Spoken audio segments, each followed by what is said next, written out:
Thank you so much, Ileana. And so first of all, congratulations on this event and congratulations on your curation of alternative assessments. It was really lovely to meet you several months ago. I don't remember how long ago it was. And I'm really excited to be here and thank you all for making it today. So I'm going to put a link to my slides in the chat if someone prefers to follow that way. There aren't a lot of images, but there should be alternative text to the important images if someone prefers to follow that way. And my Twitter is Bali_Maha. I'm still on Twitter, trying to figure out what's happening next, but I'm still on Twitter for now. And I really like to start these sessions with saying Assalamu alaikum. It means peace be upon you, and it works for whatever your time zone is because it works for morning and night and high and bye and everything. And I wanted to ask you to give me a sleepless in Seattle. Tell me, how are you feeling and where are you? So I am actually not in my regular home. So I'm on 4G today to be with you, spending the night somewhere different.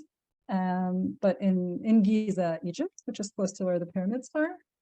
And I'm a little bit frazzled because something's happening with my daughter's school, and a lot of the moms have been calling me, so I feel like a little bit overwhelmed. And I had to say, I have to stop at 7:30 because I have something at 8. And so they're still texting me. I'm going to not look at my phone. But yeah, so tell me where you are and how you're feeling. How you're feeling part is the most important thing. So there's a question about permission to record. And does anyone have any objections to being recorded? That's the easiest way to do that. Then text Deb privately. And one of the ways, if you're uncomfortable with being recorded, is to rename yourself and keep your camera off so you can stay here, but nobody's going to know it's you in the recording. Would that make people comfortable? So only if you have an objection, please send a private text to Deb. That's the easiest way to handle this, because otherwise you can't get consent from 50-something people. Calm. Scotland, just back from visiting Cairo, Leila. Okay. Excited to hear the session. Thor, after helping someone move. Aw, careful with your back and knees. Thankful for this session in Wellington, New Zealand. Very early in the morning, huh? Fine, but busy day ahead. Yeah. Excited about today, New York. Excited to be here, Brazilian Amazon. We live in Canada. Excitement. Cooler fall weather. Excitement. Excitement. Happy Thanksgiving to those in the US for tomorrow. I mean, controversial holiday, but happy Thanksgiving anyway. Still a holiday, you know. I get it off because I work at the American University in Cairo, so I get the benefit of that. Feeling relaxed in Cape Town. No load shedding, hopefully. Yeah. Greetings, Saskatchewan, Maid from Atlantic, Canada. Cyprus, hey. Cyprus feels very close. I love Cyprus. Feeling like a swan. Kiss under and come up. I love that. Taruna, I love that so much. Yes, the Shaba from Lesotho. Thank you. And from Qatar, we have a couple people from Qatar, Winnipeg. All right. Okay, so unless anyone has objected, I'm guessing, are we gonna record? I just don't want to start until you record if that's what we're gonna do.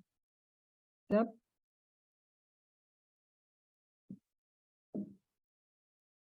Eliana, I don't want to go on if you guys are planning to record. Then you're recording. Okay, I didn't get a notification this time. All right, great. Okay, let's move on then. So I put the link to the slides in the chat. I'll put them again in case someone walks in late. And I'm going to tell you if you're towards the end or middle of the day and you need to stretch, maybe it's a good time to do that now. Bring your tea, bring your water, whatever you need to stay awake. They say water helps a lot. And definitely move a little bit when you're online, because we tend to just sit in a very rigid way and then our bones complain from that. So try to move a little bit if you can. All right, so what to expect today? We just did the checking in of seeing how you guys are feeling. We're going to do a chat flow where I hope you'll participate in the chat. I'll introduce you to the equity care matrix and talk about socially just care. We'll do an activity called TRIZ and talk about compassionate design and assessment. And then I'll talk about examples of inclusive alternative assessments and hear from you about your takeaways of what's next for you. And because I don't live in a land that I could give a land acknowledgement for, and I'm not physically with Ileana in Canada, I just want to mention, instead of a land acknowledgement, I'd like to use this quote of, coloniality survived colonialism. It's maintained alive in books and the criteria for academic performance and patterns and common sense and the self-image of people and aspirations of self and so many other aspects of our modern experience.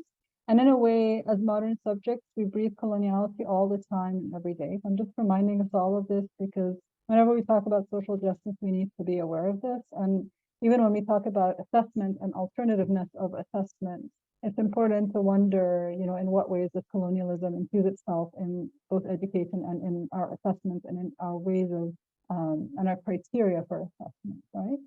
So my first question to you is, I'm going to start just getting to know you guys a little bit more. And I want to start with, what's an unexpected thing that brought you peace or joy recently? Tell me in the chat.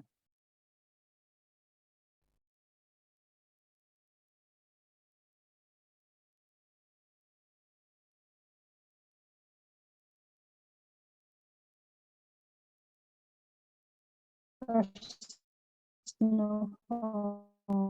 I love snow. For the first time ever, working with committee members. I'm so happy that that's working well for you. Walk in the park. Yeah, patterns the sun made through the blinds. I love that. The dog. Color of the leaves this fall. Dog, hug. Thank you, good for client. Plants.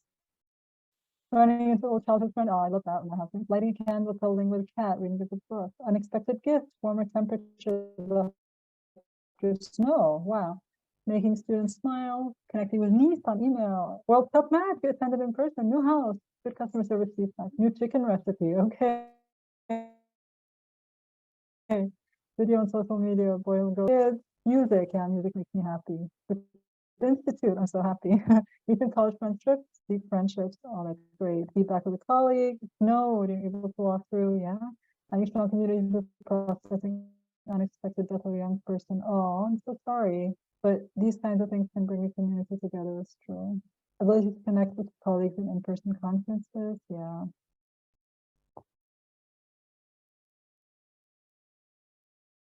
Something that brought me a lot of unexpected joy recently was I was helping some chemistry professors experiment with a new classroom, and I saw how excited the students were with the activity that we co-designed together. And one of the students said, "If all my classes were like this, I'd never skip a class." And it was such a beautiful comment to hear from a student. And so, all right, next question.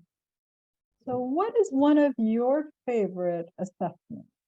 So if there's an assessment that you could describe in, not too many words, and let us know, like, what is one of your favorite assessments? Hopefully it's an alternative one and not like an exam. What is one of your favorite assessments? Can you think of one to share? Reflection choice boards. I'm curious to hear what that is, Geraldine. The portfolio reflection, all right.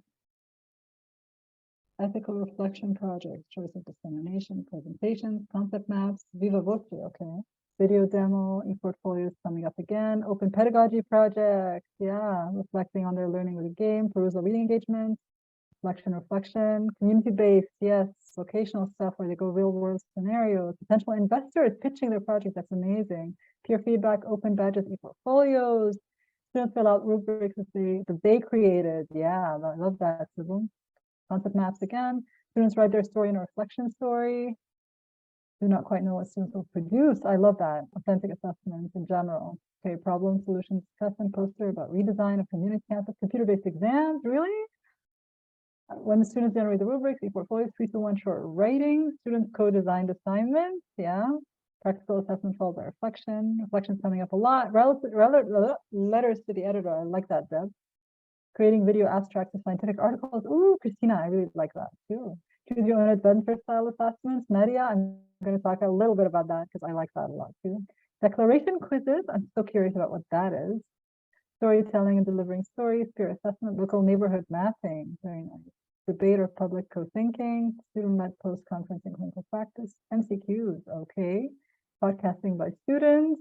Yeah.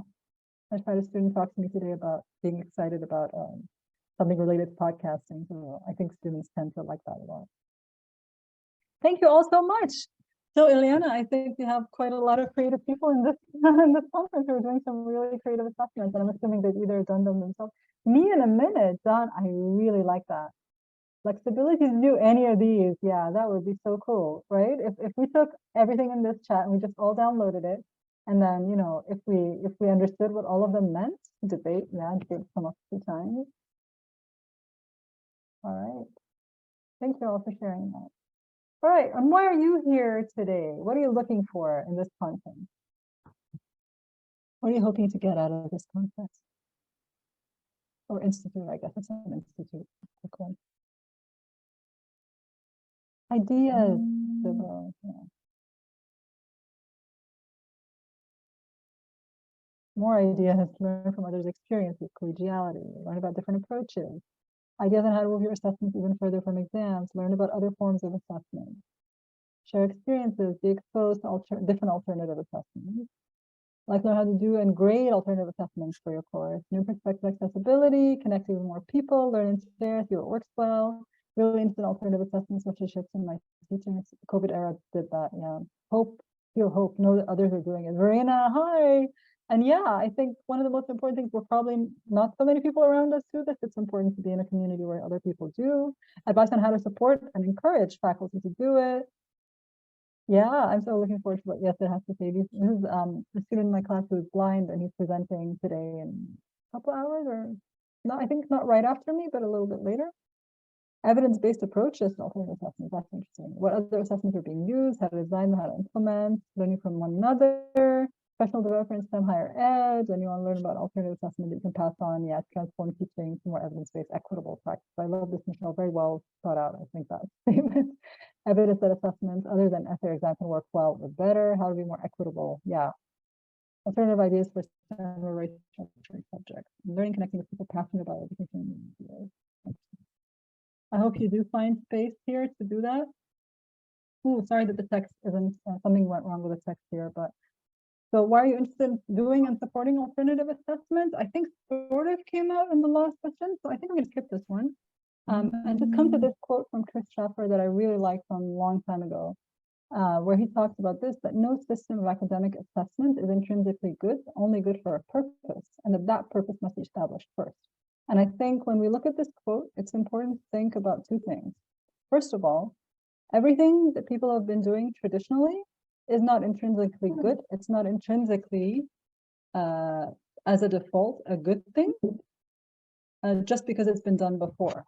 So one of the things that often happens is when we come up with an alternative to an essay or an exam, we're often asked to compare it to the essay or the exam as if the essay or the exam were already good for their purpose, as if they were already doing what they were supposed to do. And I think that that's not the right way to start. I think we need to question whether the assessment that we were given was already good to begin with before we have to justify the alternative. But also, alternatives aren't better just because they're alternative. They also should justify, not against the exam or the essay or the more traditional assessment, but to justify themselves against their purpose. So I always give an example of one of the worst assessments I've ever been given.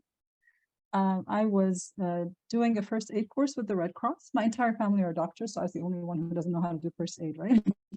So I learned how to do first aid. We learned with dummies that we practiced doing CPR on and things like that. And then do you know what the exam was? It was a multiple choice question.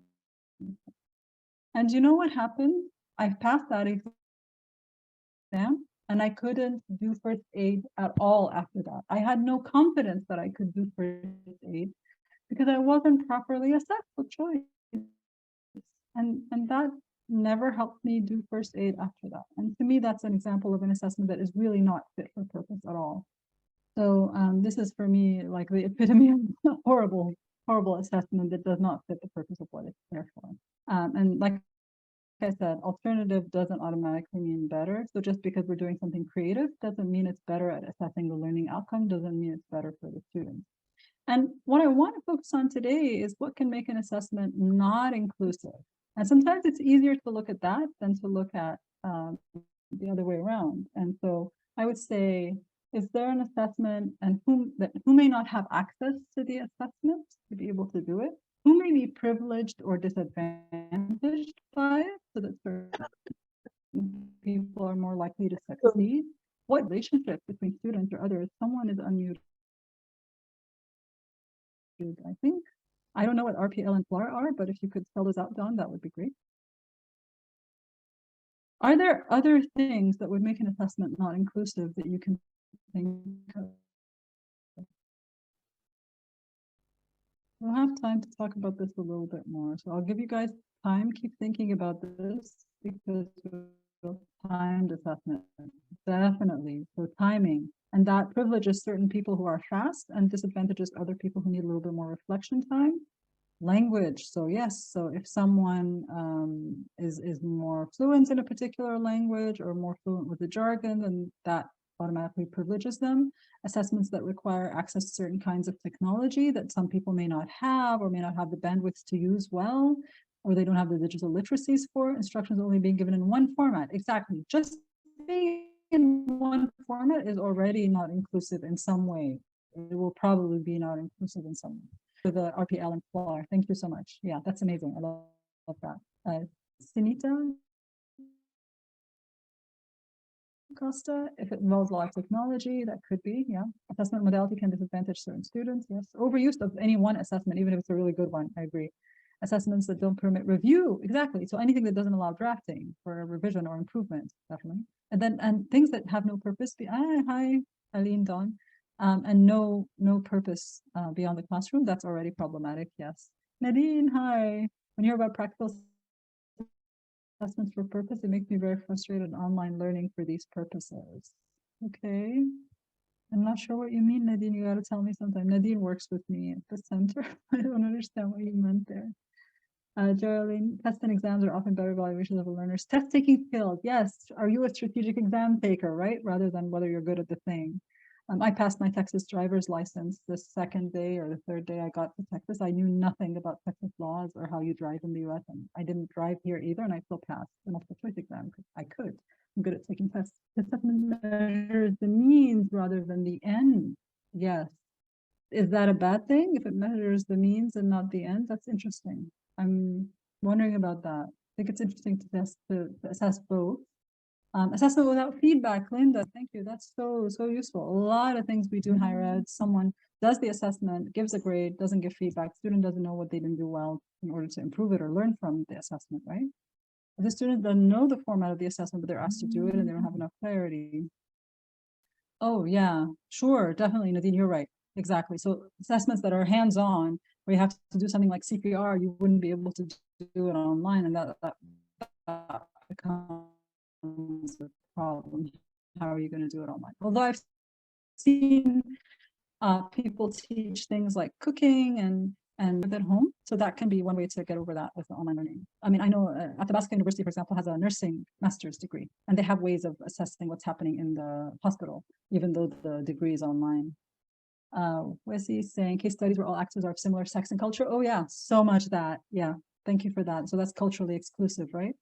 Personal biases and prejudices that prevent inclusiveness. Yes, definitely. And the teachers and the students can have that. Exam and test, short-term focus evaluations, no demonstration of applying the knowledge in new situations or scenarios. Thank you. Yes. No formative learning opportunities. So no opportunity to improve on yourself. Definitely, Leila. Thank you. Means, aka if an assessment measures the ability to use Microsoft Word rather than a reflection in any format. Gotcha, Taruna. So where you overemphasize a particular means, even though your learning outcome relates to reflecting rather than using Microsoft Word. I agree with you. Hidden curriculum issues, Andrew, that's like really complex, right? Hidden curriculum can go in so many directions, but definitely there's a lot of hidden curriculum in a lot of everything, actually, but in ways that hidden curriculum can really disadvantage certain students. Students that do not know about the purpose of assessment, on what basis they're being assessed. Shadia, this is so common in higher ed, right? Like faculty aren't always giving people the rubrics or letting them understand what they're looking for. And when they intentionally don't have rubrics, students don't know what to strive towards, right? And definitely if it's all summative and not other things, yeah. Assessment criteria being not clear. Yeah, Heather, so you're feeding that about assessment not clear. when it assumes all students are familiar with the assessment. Yeah, vague guidelines, rubrics of assessment. And then the thing is that some students inherently understand certain things, or this approach is familiar to them and others don't, but they have that sort of cultural capital that helps them do better. You guys have already done the activity that I was going to do later, so we're not going to have to do it. But I'll tell you later when we get to that activity. But I did ask on Twitter and on Mastodon, actually. Oh, just one more, and one more in the chat that I'm going to take. Assessment that does not offer different options for completion. Not all students will excel at writing, for instance. Yes, there should be different options for completion, right? All right, so I asked on Twitter for people to help me with this keynote, right? Could you share an example of a time when you or someone you know intended to do something creative with assessment, ended up not being inclusive for some learners? And so these are the things I got, all right? So the first one is something that created anxiety. So this person created a crossword puzzle, thinking that it would be easier than a short answer, fill in the blanks type of quiz, but it turned out to cause anxiety because some students weren't expecting it, and or they didn't like puzzles. I mean, nobody says that all crosswords or all puzzles are things that students like. And so when you try to design something that you think is more fun, you can get in trouble. My daughter, this reminded me of my daughter. She sometimes has spelling tests on a computer that are actually memory games. And she makes the mistake because she doesn't remember where the thing is, not because she doesn't know the spelling of the word. So are you really measuring the thing you're measuring? And what added frustrations is the game format or the creative format adding to the students. And so this crossword puzzle would be similar for that. Thank you so much, David, for doing that. That is amazing that you did that. Thank you so, so much. And okay, thank you. I'm glad you like my tweets. All right.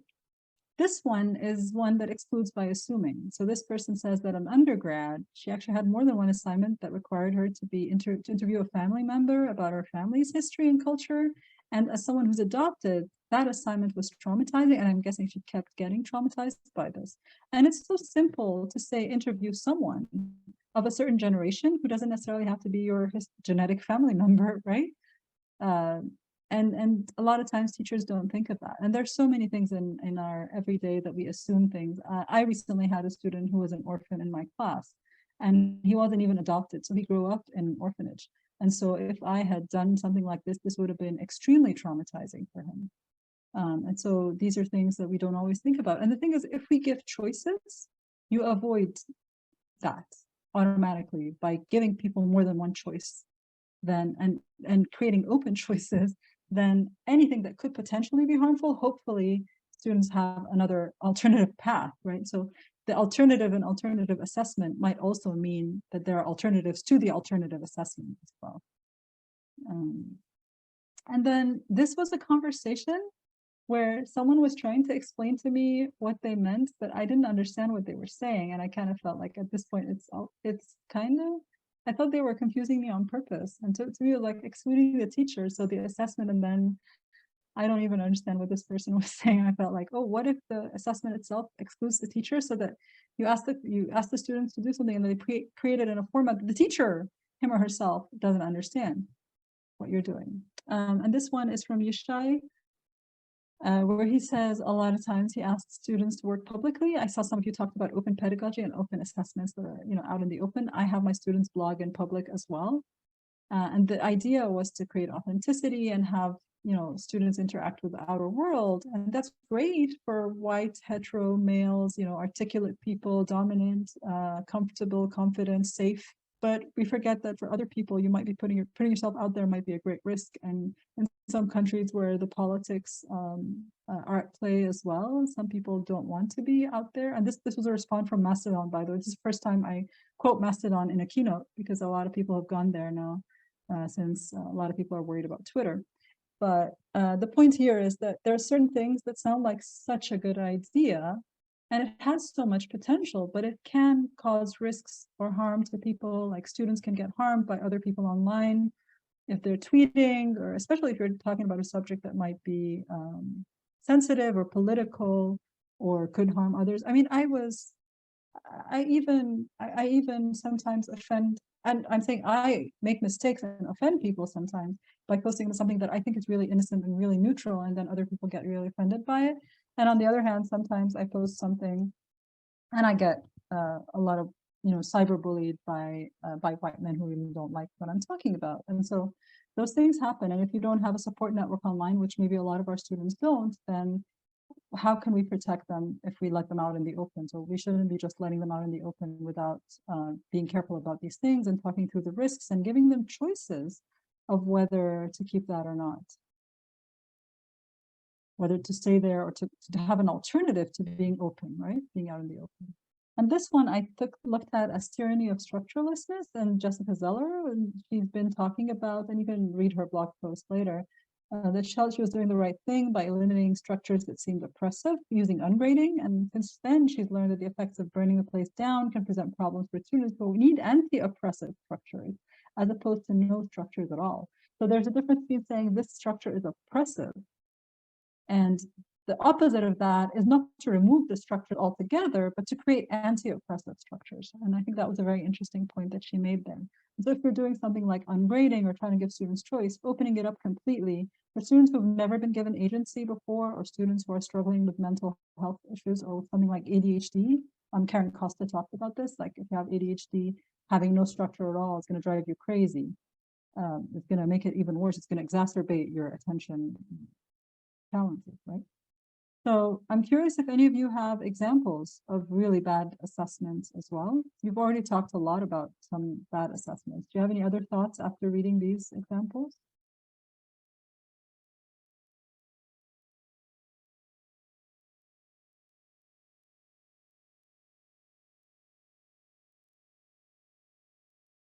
Anyone wants to write in the chat, or if anyone needs to talk aloud, we can try that as well.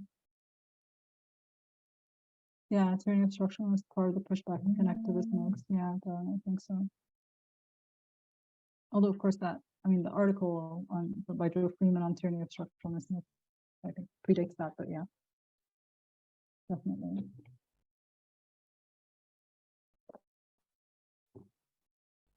Exams that are proctored with technology like Proctorio, for sure. But I don't think that was someone trying to be creative. Assessment must emulate real life. Yeah, you make a decision by selecting from a list of multiple options, and that's okay. But if it's not the case, yeah, exactly, is that it's not everything in real life is, most things in real life are not like multiple options. Yeah, you need to actually do stuff. SAT and ACT assessment use places record and bogus. Yeah, I think so too. Standardized tests in general. No discernible assessment at all, like music undergrad, just arbitrary percentage at the end, no idea where it came from. Oh wow. 12 essay topics, professor chooses 6 for the exam, you write 3 essays in 3 hours. Wow. Poorly formed MCQs, yeah. Assessments plagiarized from the internet, or those with artificial instructions not well prepared by the instructor. Yeah, okay, there was an incomplete chat message. Sorry. Comprehensive exams for PhDs haven't been updated and formed for decades. That's interesting. Assessments require group work, and students who are uncomfortable or have a certain hindrance to work in a group. And actually, a lot of times we talk about how we have teamwork as one of the outcomes of our course, and we don't teach students how to work well in teams. We don't reflect with them on what's working well in your team and how to make your team succeed, and what happens when there's something wrong with your team. How can you manage time? How do you manage motivation in your team? And what do you do if a team member isn't participating, or team member isn't answering, or any activity must have choices and B to Z for inclusion. Is taking active learning in busy work? Joy, I love that. That's a great point. Grading scheme for presentations had a criteria saying pharmacy students maintain eye contact with volunteer patient. This caused anxiety for some students. Yeah, culturally, I'm sure culturally, and those with neurodiverse needs. Yeah, I can imagine that a lot. Quizzes with questions on too many texts. On breadth, not depth. Yeah, that's for sure. So I'm telling you guys, this question was about creative assessment that turned wrong. So a lot of the things that you're mentioning are actually those uncreative assessments and traditional ones that we all want to change. But the problem is also when we try to do something alternative and different and creative, but it still goes wrong, because just because it's different doesn't mean it's inclusive. And that's kind of where I'm trying to get there. Tech issues and through the assessment. Yeah, so the problem is not with the assessment, but the tech. Comprehensive exams, again, people are complaining about that. I thankfully never had to do that. My entire PhD was research only, which has its other issues, but at least I didn't have to take an exam. Feedback along with assessment grading so important. Yes. Yeah, because it's different doesn't mean it's inclusive. Exactly, not doing the same thing. Yeah. trialing things and using, so someone sent me a DM just this morning talking about how she was using virtual reality with her students. She's a language teacher, right? She's preparing them for the British IELTS exam, like a language exam, and talking about how she used virtual reality. And one of the students said, "Are you using us as guinea pigs?" And she's like, "No, you're pioneers." And so it's a very different way of framing things when you're trying something new and you're practicing and you don't know, right? Did team-based learning once and had a student with high anxiety just had to leave the room rather than communicate with peers. Yeah, that's so important. And I think sometimes you want to build up to the team building. I think like create community first before you ask students to work in teams. I found that helps a lot. Of course, some people may have pathological issues, like they may really have anxiety, very strong anxiety working with teams, or autism or something that really would never work. So there has to be also alternatives for those people. But for others, we need to help them along the way. And if they're at point 2 and we need to get them to point 10, then we need to help them get there. Things with rewards or gaming with points have gone badly, Verena. Yeah, because I mean, those things tend to focus on extrinsic motivation, so a lot can go wrong with that and create competition, I think, which I'm going to talk about in a second. Nadine, creating assessments, assigning students narrated video and some don't speak English fluently, so the video not being well understood. That's a great point. And so there are now these softwares that will speak for you, but it doesn't sound the same when it's a robotic sound versus a human speaking. But then if it's not being understood, then that's another issue, right? And online proctored. I don't think online proctored are creative. I'm sorry. They're alternative, I guess, but not creative. I don't think. I think they're a way to try to make the same exam, but online, but not really that creative. Okay, so I'll use the equity care matrix now. I'm going to put the link to our article here. So I co-created this with Mia Zamora, and this started out on Twitter as well. I asked people, what is equity without care and what is care without equity? And I like this quote from Bell Hooks that talks about teachers who care, who serve their students, are usually at odds with the environments wherein we teach, because I think it's important to recognize how difficult it is if you're a caring educator, that the culture within your institution or within your department may go against this approach that you're taking. And I think if we approach equity and inclusion without care, it's not enough. So I'm going to mention this quote as well because it relates to systemic issues and addressing systemic inequality. Teaching a man to fish, very well known, right? It's supposed to feed him for a lifetime, but then you scratch the surface and then you can see that this portrays the person's poverty as caused by lack of knowledge rather than, say, for example, the fact that there are no fish in the ocean. So can you imagine that someone believes that teaching a person to fish, yeah, person, not man, right? Teaching a person to fish, but not, and doing that to every person, regardless of their context, not realizing that perhaps they live in a place where there's no fish in the ocean, that perhaps the dominant people in the place where they live have already killed the fish in the ocean from pollution or from overfishing or something like that, and then making it feel like, oh, that person is the one at he's responsible for, or she is responsible for finding their own fish without recognizing that there are no fish in the ocean. So keeping that in mind is really important as we do this and transferring that to everything that we do, right? So the equity care matrix that Mia and I co-developed, we asked on Twitter, what is equity without care and what is care without equity? And as we were analyzing it, we came up with this matrix. There are a lot of different things people said on Twitter. So equity without care, people said tokenism, diversity theater, lip service, systemic, performance, an Arabic term, riyah, where you pretend to do something, but you don't feel it in your heart, but you pretend because you think it's righteous. And that care without equity is often selective and effective labor. It's ameliorative, it fixes a small problem, but not long-term. And it's a band-aid because it doesn't fix the underlying problem again. So we thought equity without care, systemic injustice. Equity with care, possibly justice, possibly something like parity of participation by Nancy Fraser, possibly intentionally equitable hospitality, which is a notion that we co-developed with Virtually Connecting. And we ended up with this final, simpler matrix, where no care, no equity is systemic injustice. Equity without care would be contractual equity, where you write down that you're planning to do things with social justice in mind, but the people applying it don't do it with care. So in the end, it ends up being this diversity theater, where you appear as if you're doing the thing, but the thing isn't really done with heart. So it doesn't reach the learner or whoever you're trying to care for. And care without equity is partial care. And partial here means partial in three ways. One way is partial because a part of the people, the teachers are caring and a part are not. So the burden of care is heavier on certain people with the effective labor. It's partial because some students are receiving the care and some are not, and this becomes selective. And it's partial because it's biased, because the ones that you notice or that you feel deserve the care get it, but the others don't. And then hopefully the optimal is to have equity and care together, and that becomes socially just care, where the care is distributed in ways that everybody cares and everybody gets cared for, but also the people who get cared for in the way they want to be cared for. And think about how that might apply to assessment. This is the first time I actually think about how this applies to assessment. So think about your assessment. Is there a way in which students can receive care in order to help them do their assessments? Is there a way in which multiple people are helping the students and not just you carrying the burden of however many students you have? Can their teaching assistants help? Can the students help each other? But also, can the students decide for you and for themselves how they want to be cared for, what kind of support they need to get there? Do they know when to be able to ask for an extension, when to be able to ask for support, what kind of support is legitimate for them to receive in order to help them finish? Because sometimes there's a kind of support they can ask for and get, but they don't realize that they can ask for it. And then I also want to talk to you about intentionally equitable hospitality, which I just mentioned earlier. And again, thinking about can an assessment be designed with intentionally equitable hospitality? So let's think about this.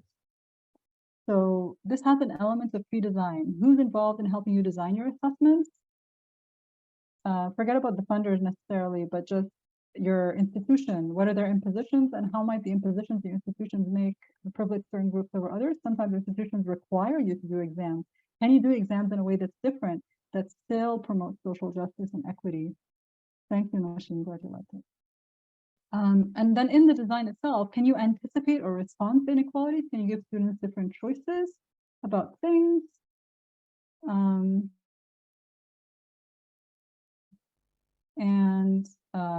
Are there certain oppressions you can predict and try to redress? Are there things that your work might reproduce in terms of oppressions? Aruna, I see your question. Can you ask it again towards the end, please? Facilitation. When you're in the process of explaining an assessment to students, if you've designed it for them or if you're co-designing it with them, sometimes new inequalities come up. And can you do this intentional adaptation that Adrienne Marie Brown says, where you modify as you talk through with your students? So for example, when during COVID, I made some modifications to a certain assessment that we were doing, where I'd say, do your project about any subject you like, and you can do it about COVID. Or you can do it as a game, but because of COVID, there was a lot of pressure for people. So you could do it as a poem, or you could do it as a video, or like giving those adaptations that I hadn't had in mind to begin with. But if you have lots of plan A, B, C, I think Verena was saying plan B to Z, right? Having so many different options, sometimes as needed, right? And also, can you use what's called generous authority? Priya Parker calls generous authority. And can you use this to use your authority to help towards, promote social justice? Sometimes saying, oh, students can do whatever they want with each other. It's giving agency to the students, but between the students and each other, there's still power dynamics. And if they're working together in groups, those power dynamics can harm certain students. So how can you as a teacher intervene in that sense and support? And then beyond that moment of telling them about the particular assessment, how do you build an inclusive and equitable community sustainably within your class, whether synchronously or asynchronously, or what I call semi-synchronously with something like Slack or WhatsApp or whatever, so the students can support each other throughout their assessments, right? And so I am not going to do TRIZ, which is a liberating structure that involves working backwards, because we sort of already did that. Like if our goal was to create inclusive alternative assessments, how would you create alternative assessments that exclude many groups? And we sort of answered these questions in the past 2 times that we used the chat a lot. Would you guys agree? We sort of did that. And what I want you to do is think about all the things we wrote that were, we had a long list of alternative assessments, and then we had a long list of ways that an assessment can be not inclusive. And I want you to think of all the things that everyone said and think about your own practice and what in your own practice resembles in any way some of the things that we've listed together here. So I'll give you a quick example. Someone said to emphasize the means rather than the end. So to emphasize that students have to do something on Microsoft Word versus that they just have to reflect in some form. And even though I tell my students they can, for the most part, reflect in any format they want, I tend to want them to put it on their blog, for example. And only recently I've started to say, oh, you can put it on your blog, but password protected, so I'm the only person who can see it. I mean, that should always be an option, right? Like, you're gonna, like what Yishai was saying is, like, when you ask your students to do their work in the open, there always has to be an option to opt out of being in the open and to say, oh, but I will send you my work privately. And there can always be an option that, oh, I'm having trouble getting it on the blog. That is giving me technical problems, or it's difficult for me. Can I submit it in some other format? Now, my class is a digital literacy class, so one of the learning outcomes is to learn to blog.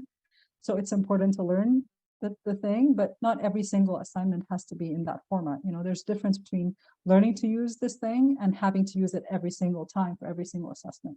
And someone said, you know, the repeat of something is problematic in itself. So to only require everything to be in one particular way is problematic in itself. So think about this on your own. We don't need to talk about this, and think about what's your next step to do something different. I have about 15 minutes left. I don't know how much time we need for questions. The due dates might make assignments inaccessible. All right. And how about students with accommodations being singled out if they receive extra few hours? All right, I'm going to show you this next part is perfect for your question. Dilara, I don't know how you pronounce your name, but so this is about compassionate assessment, and I'm going to use, and I hope this example is okay for folks to listen to. This is an example based on yeah, any ideas for instructors who have 100 students about distributed care? So Cynthia, ask this one at the end, please. All right, so this one is about the way Muslim prayer, the rules of Muslim prayer are compassionate, and you can learn from this in education really easily. So in Islam, we have 5 prayers a day with certain times, but the time range is a soft deadline. So there's the time that the prayer starts, which is the best time to pray, but you still have a few hours until the next prayer. So you have a soft deadline. So you have the best time to do something, but a soft deadline. And then as soon as the next prayer comes, then you've missed your deadline. But you can make it up if you miss it. It's not perfect, but you can make it up if you miss it. And when I realized with my own daughter, she was learning to pray, that as soon as she found out that she can make something up if she missed it, it really made a difference to her motivation that, oh, if I miss one, I can still make it up. That's good. She doesn't want to miss it, but if she's gonna miss it, at least she can make it up. So it's not all is lost type of thing. And so I think having the time range and the soft deadline in itself already is inclusive and compassionate, recognizing that maybe someone is really busy at the time of the original prayer, or my husband is a surgeon, he may be in surgery, or someone is I don't know, doing whatever, or in the car or whatever. And you can have this understanding that there will always, things will happen, life happens and things come up, and you can't always do something on time. And the opportunity to make something up gives someone hope that they can get to the end. But if you feel like every time you miss something, you can't make it up, then you give up. And then the student who wasn't doing well at the beginning of the semester because someone in their family was sick, or because they just broke up with their girlfriend, or because the subject matter was difficult for them at the beginning, and then later they could be getting better if they felt like there was hope. And I think when you don't allow people to make up, then you haven't met the learning outcome of what you were supposed to teach the student to assess whether they were able to learn it, and they lose hope, and then they have no way to catch up. So I'm glad that people are liking this. And then with Muslim prayer, there are a lot of choices. Like, you would think that Muslim prayer is a really rigid thing, but you can pray at home or in the mosque or really anywhere in the world you want to, as long as it's a clean place. Right? You can pray alone, or you can pray with others. You can lead when you're praying with others, or you can follow. It's fine, whichever one you prefer. It's not like you are forced to be the leader of the prayer X times in your lifetime. You can never do that if you never want to. It's fine. And you can always pray alone, or you can always pray with others, whatever is more comfortable with you. And when we pray, we read verses from the Quran. There's one that you read all the time, but then the second one, which you do a couple of times in every prayer, you can choose whichever one you want. You can choose whether to read 3 lines, 10 lines, 20 lines. It's up to you, however much time you have. So if I'm home alone and I have time, I'll read a long thing. If it's in the morning just before going to work, I'll read the shortest one, you know? And then you can actually pray fewer times when you're traveling. That's actually baked in. And so can you imagine that we say if someone has COVID, then we allow them to write a shorter essay than everyone else because just they have COVID right now? And then that happens to everyone, maybe? Does it make sense? I don't know. Other things, as for example, in Islamic prayer, we have to do ablution to wash up before we pray. But if you're somewhere where there's no water, which I guess in the desert happens sometimes, there are other ways to become clean that doesn't involve water. So imagine that. And then you're supposed to face Mecca when you pray, but if you're moving, you're on the move, it doesn't matter. It's okay, you can pray in whatever direction. When they're in war and it's battle, they can face different directions for safety reasons. It anticipates things like sickness. So for example, if you're really, really tired, you can pray while you're in bed or pray while you're sitting down. I have problems with my knees right now. I can't pray standing and kneeling. So all these things are baked in. Now think about your own context. What are some things you can anticipate? You can anticipate. Yeah, that's it. Nadine, you're saying the same thing that I was just saying, right? Yeah, thank you, Taruna. All right, Nadine and I have been working together for a long time. We share half a brain. So yeah, think about kind of inequalities can you anticipate? You can anticipate sickness. You can anticipate that someone is struggling at least once in a semester, right? Yeah, David, you're saying sometimes in a writing seminar, people say if you don't submit, you don't get feedback. And I understand. I've probably done this under pressure too, and it's because I'm under pressure. But then it's not really right. Exactly. You're just being rigid, and then the ones who are late probably need the feedback the most. Exactly. You know what I would do in the context of this? If you're late, come to me for feedback to help you finish ahead of the assignment itself. Maybe split that around. The ones who are late maybe need feedback before they submit rather than after they submit or something like that. Oh, Matthew Cheney. I love Matthew. So he has a cruelty-free syllabus. I did not know that, but that's beautiful. Compassionate approach, setting and communicating course policies. I think the language we use makes a huge difference as well, right? Transparency is about transparent about rules, policies, and why they're there. Talk them through with students. I think that makes a lot of sense. Yeah, and this life happens thing is so important. Actually, the life happens expression I learned from someone at University of Toronto. My boss's kids go there and they said they have this life happens option to just opt out of one assignment or be late for one thing without having to explain why, which is so important, but they don't have to explain why.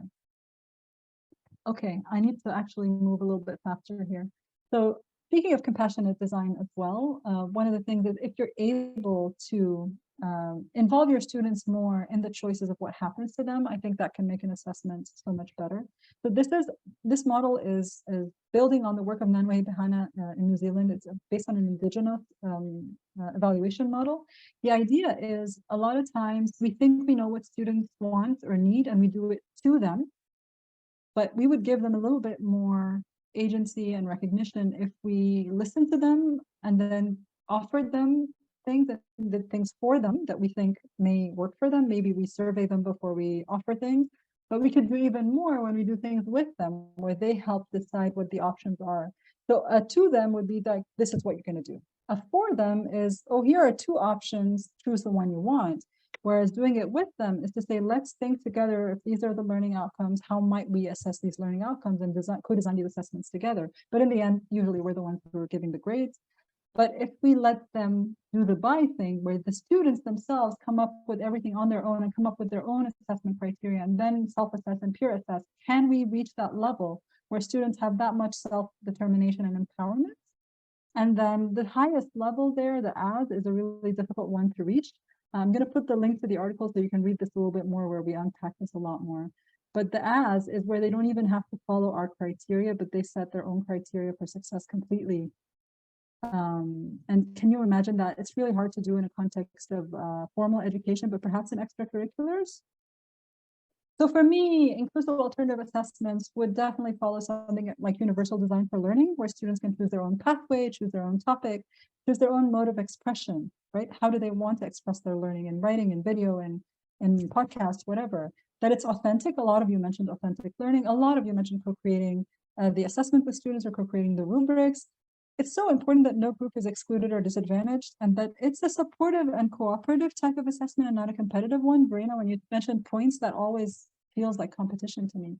So examples for me is that I invite my students to create alternative CVs, and these are ways of introducing themselves to the world in ways that are different from a regular CV, but emphasize what they like in a format that's not black and white paper, but more creative. I give students a choose your own digital literacy pathway assessment where they decide what they want to improve in their digital literacies and how they want to improve it with some options that I give them, and then they choose from there and they present it in whatever way they want. My students develop their own digital narrative games about whichever topic they're interested in, and I just support them with doing the research and making the game work. And they do a final class reflection or portfolio. A lot of you mentioned reflection and portfolios in any format they like, and they express themselves in whatever way they want to. And again, that teaching a man to fish thing, I have it here again. I don't know why I had it twice, probably a mistake. But the question is, can we nurture agency rather than just assume that giving choice empowers students? Because it's completely possible to be fully agentic and perpetuate one's own or others' oppression. And unequal social and political circumstances, both in matters of redistribution and recognition, lead to unequal chances and equal capacity to choose. So even though I believe that alternative assessments should give students a lot of alternatives in order to be inclusive, it's also really important to support students and scaffold the choice making with them, to help them think through, which choice is actually better for you, and how do you manage your time well in order to give yourself time to choose. Because the process of choosing requires critical thinking too, and it requires a belief in yourself that you can do something other than an exam and do well in it, and perhaps take a risk that will be safe for you in my course, because maybe in other courses they're not used to taking risks and falling safely. And can we be explicitly anti-oppressive in our assessment and not just focus on avoiding exclusion? And things like valuing intangible outcomes, can we focus on process and reflection? Can we make the intangible explicit and talk about it, even though we can't count it, but we can talk through it? And can we co-design criteria for assessment? I'd love to hear more from your examples. And I want you to think about, we don't have time to do this. I would have loved to give you more time to do this, but think about any of your alternative assessments and think about how you might need to adapt it to, if you have a non-native speaker of the language, what might you need to do differently? Like give them more time on something just because they're non-native speaker. What if you have someone who's a dark-skinned refugee? How might they be disadvantaged by your assessment? What if you have someone who's blind? I have a blind student who was asked to do infographics in several different courses. And then the alternatives are always not very satisfying for him. What if you have someone with ADHD? How might the way you've designed your assessment be problematic for this person? How might you adapt it? How might you involve your blind student, your ADHD student, your refugee student in deciding what the alternative could be, rather than deciding for them? Why not design it with them? And then that becomes your starting point for the next blind student you have, but then the next blind student may have different needs and different interests, right? How might you redesign an alternative assessment when you have a student who's recently lost a loved one? How might you redesign an assessment because you have a student who works full-time? Now, what if one of your students has all of the above? How would you redesign your alternative assessment? Take a minute to think through that one. Okay, I'm going to stop here, and please tell me in the chat, what's your key takeaway today? And then if you have questions, we'll take those after. But let me know, what are your key takeaways today? And I'm going to post in the chat the link to the slides again. And also I have a feedback form for my keynotes. I'd love to hear back from you on that as well. Sorry, I talked a lot towards the end without listening to you guys on the phone. But tyranny of structuralness, yeah, I like that a lot. Still build in problems in your own bias, even when trying to create alternatives. Yes, alternatives doesn't make it better. Student participation, yeah, great way to address some of the issues. Love the equity team matrix. I'm glad you like it. Heather, it's the first time you see it applied to assessment, right? It was the first time I applied to assessment too. Oh, Maddie, you like the Muslim prayer framework? Thank you. Stop overusing certain alternative assessments. That's a good point. Yeah. And explain better to students, definitely. Approaching from an inclusive rather than deficit perspective. I like that, Jolene. Glad you took that away. Value of compassion and care in teaching, learning, assessment. Gotta go get your son school. Safe, drive safe, take care. Language assessment makes all the difference. Okay. All right, I will stop sharing my screen.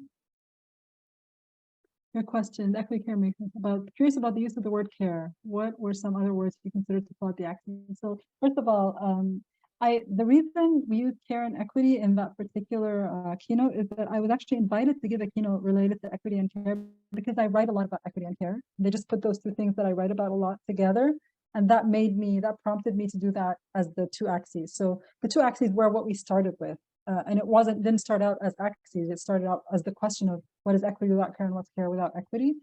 Mia and I co-created Equity Unbound with Catherine Cronin. So we already had a thing called Equity Unbound. And I had an old article called Pedagogy of Care from 2014.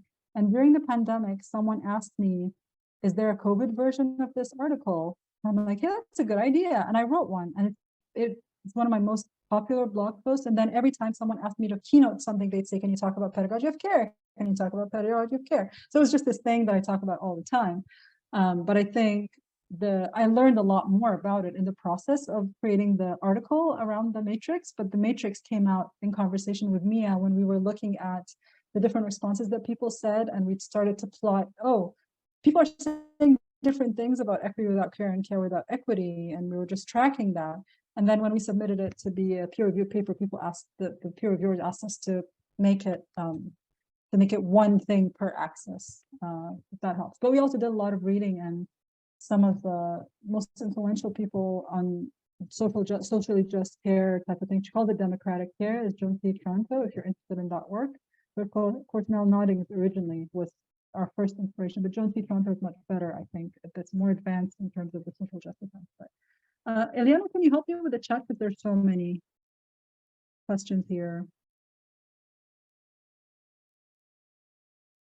Okay, I'm going to read the latest one that I see. Do due dates make assignments inaccessible? Can you please talk about how students with accommodations can be singled out if they receive extra few hours? Did the prayer example not help? Because I think the idea about a deadline is that it will always advantage certain people over others.